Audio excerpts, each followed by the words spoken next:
Ha. So Hertha's even roped our honorary knight into helping with this little venture. Now that I'm finally free to relax, it's time to start doing just that. Can't wait to see your skills in action. Give me something that goes well with casual conversation, but still packs a punch.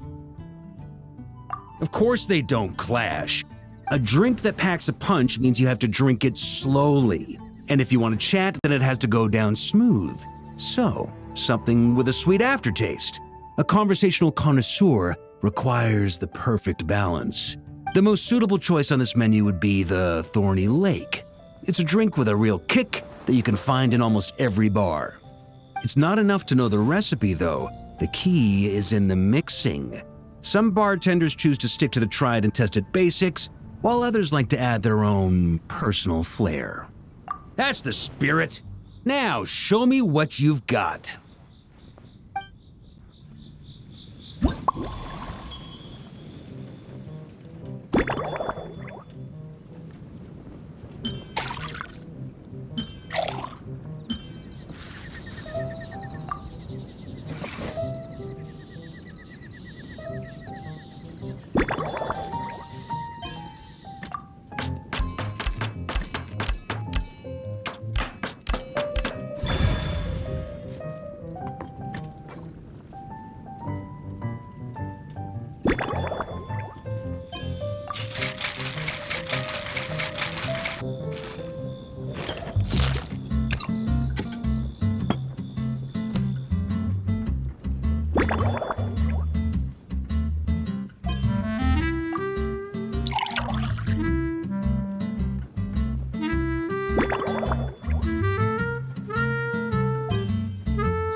Grandmaster, I hereby present you with this Thorny Lake for your enjoyment and assessment. Well, the color and aroma are certainly on point, but as for the balance of flavors, I'll just have to taste it and find out.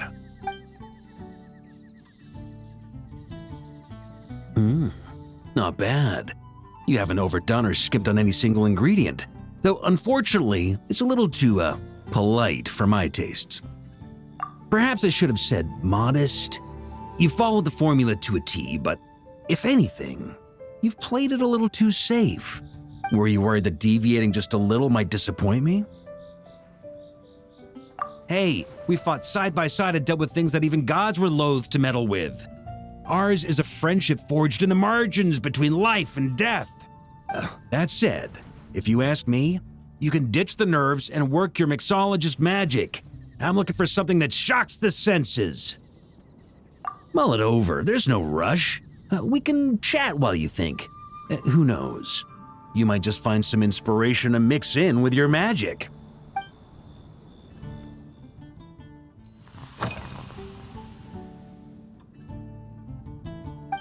Ha! I like your style. Speaking of this garden, it brings back memories of something that happened many years ago, when I was young. I like to find ruined guards to test my fighting skills, both armed and unarmed. Once, I failed to take down a stray missile, and it ended up destroying a watchtower on the city walls. As punishment, I had to run 50 laps around the city, repair the watchtower, and help rebuild the shattered walls in this garden. Indeed, among the misadventures of my youth, this is one of the most memorable ones. Mostly because that day, Crepus saw me covered in dirt. He took 2 bottles of 100-year-old wine and sent D-Luke, who looked even younger than Mika does today, to work out a clever way to get rid of Faru, who was guarding me. It was so hot that day, I could swear I was about to pass out. On a whim, I picked some mint leaves, put them in one of the wine bottles, and the result turned out to be surprisingly tasty. After Crepus tried it too, he was full of praise. He even wrote up an official recipe for my spontaneous creation. His customers loved it. Several summers passed, and Crepus kept writing letters about giving me a share of the profits, as though I could possibly accept. Yes, good old Crepus. Faru retired years ago, but he still gives me a stern stare every time we meet. He's a stubborn one. Diluc, who replaced him, and then Kaya, who took over later, both performed impeccably. Changing times will always belong to the youth. He should have admitted defeat long ago. When I get the chance, I'll have Kaya show him the amazing progress the cavalry company has made.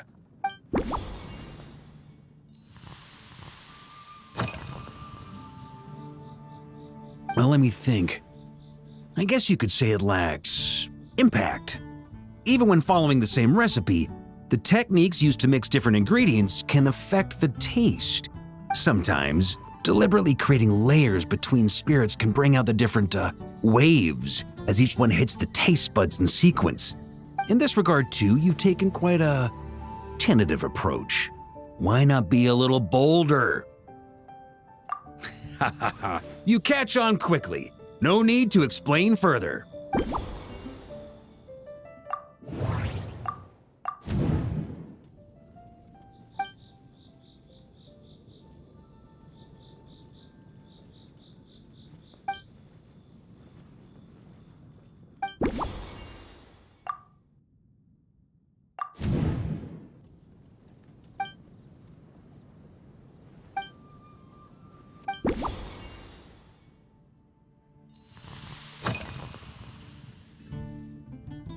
It's a treasured place that the Knights of Favonius have maintained for years, so it makes sense that it's become the go-to location for organizing such things.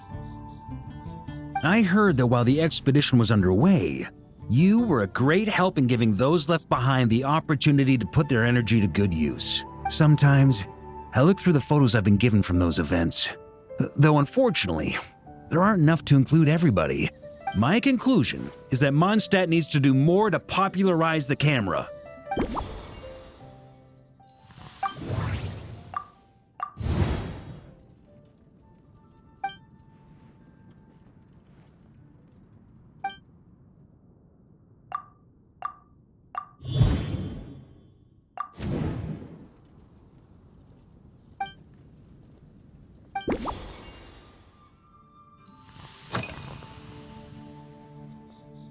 Pretty awesome, huh?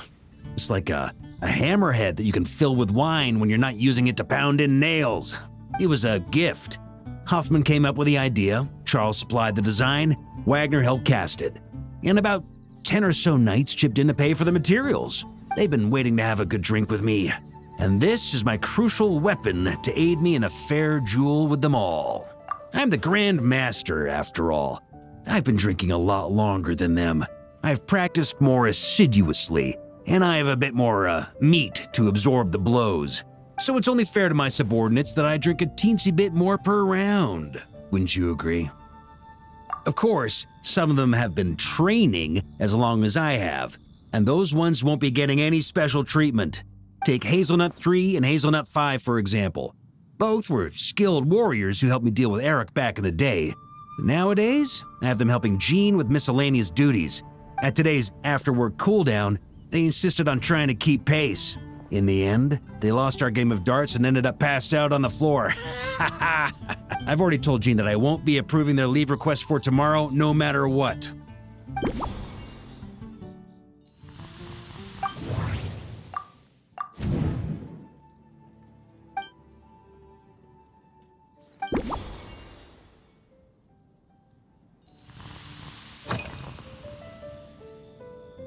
If I were in charge of organizing events, well, I suppose everyone would revolve around fine wine, or at the very least, there would be some sort of tasting involved. For example, we could go all in on this drink stand and open it to the whole city, with every company of the Knights selecting one or more mixologists to compete against each other.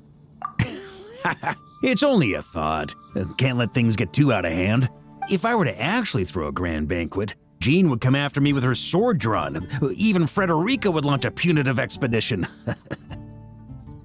While in Nodcry, we had a rule that knights must never get drunk while at their posts. Otherwise, it could lead to dereliction of duty with serious consequences. Exactly. As expedition members return to their companies, my hope is that this rule will gradually spread to everyone in Mondstadt too, just like firewater and Smedina. These Nodcry delicacies have made their way into Mondstadt's households and become part of people's daily lives. Young people need to learn restraint.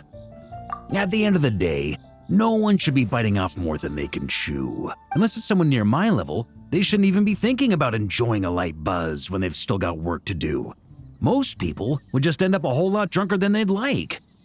You should come practice with me on weekends. Trust me, once I've drunk them under the table, they'll be swearing off wine for a whole week.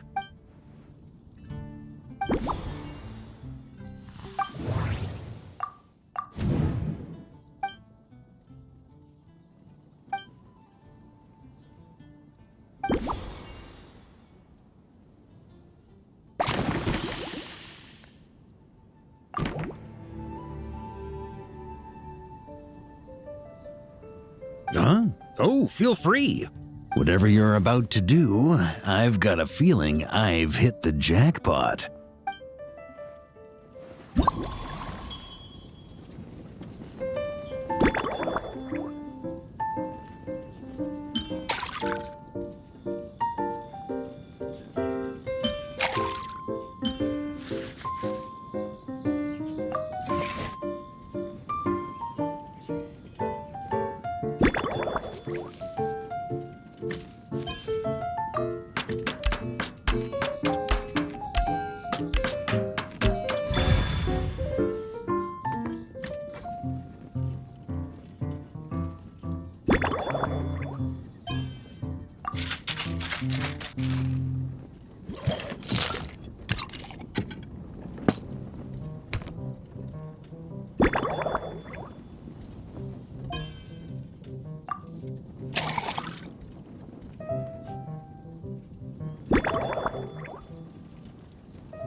Here you go, Grandmaster. A cocktail just for you.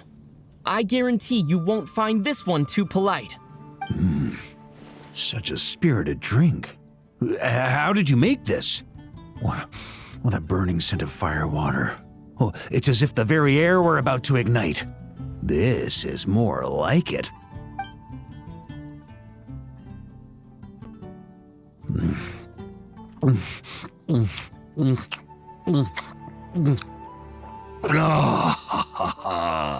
Perfection.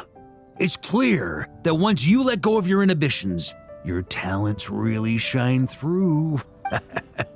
That first hint of mint is like a cooling feint that masks the firewater underneath. By the time the sweetness dissipates, the firewater is already slipped in behind your guard, ready to deliver a powerful strike of intense flavor. Oh, it's exactly the impact I was hoping for. That's the most ingenious part. Firewater's greatest flaw is a lack of aftertaste, but the Smetana perfectly maintains the flavor at the peak of its intensity. It's hard to imagine something this good was created by a mixologist who doesn't even drink firewater. I think it has the potential to become a firm favorite in Mondstadt and Nodcry. Iron Wolf. Oh, perfect.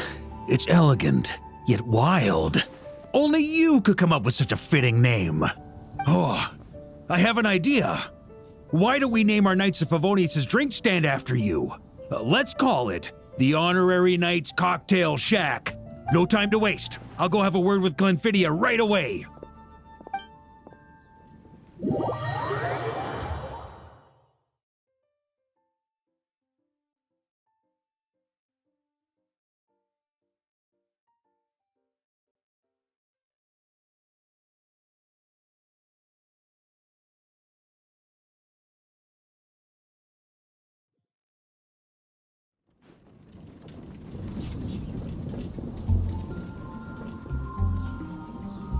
Traveler, all wrapped up for the day? Paimon hears you did a great job holding down the fort while she was out delivering drinks with Glenfidia. Whatever the reason, The honorary knight is clearly one of the most talented mixologists in Mondstadt. Considering how short a time he's been doing this, I believe that someday he has the potential to give the legendary bartender at the Cat's Tail a run for her money. I fully support your decision, Grandmaster. The honorary knight has really put in the hard yards. The drink stand will remain open for a little while longer to provide a proper welcome to our returning expedition members. Then, once we locate suitable premises, we also plan to look at operating a permanent service. Hooray! Everyone in the Knights of Favonius will get to drink all the delicious cocktails they like! Nothing short of what I'd expect from a true disciple of Hertha. You've really considered this thoroughly, Glenfiddia. Also, if I may, honorary knight, regarding the special cocktails you've developed, would you mind leaving the recipes with us? We'd like to add them to the official menu. Paimon feels like there's something you still want to say. Let Paimon have a guess. Based on your personality, you probably want to introduce the origin of each different cocktail. That way, customers will know who inspired you to create these amazing drinks. No problem at all. If you need, I can even have someone draft the paperwork on your behalf to secure you the rights to these new recipes. I hope when we recruit some new bartenders, they'll be able to learn from your incredible skills, even if they can't quite match your work. If they could be 2/3 as good, that would still make them industry leaders.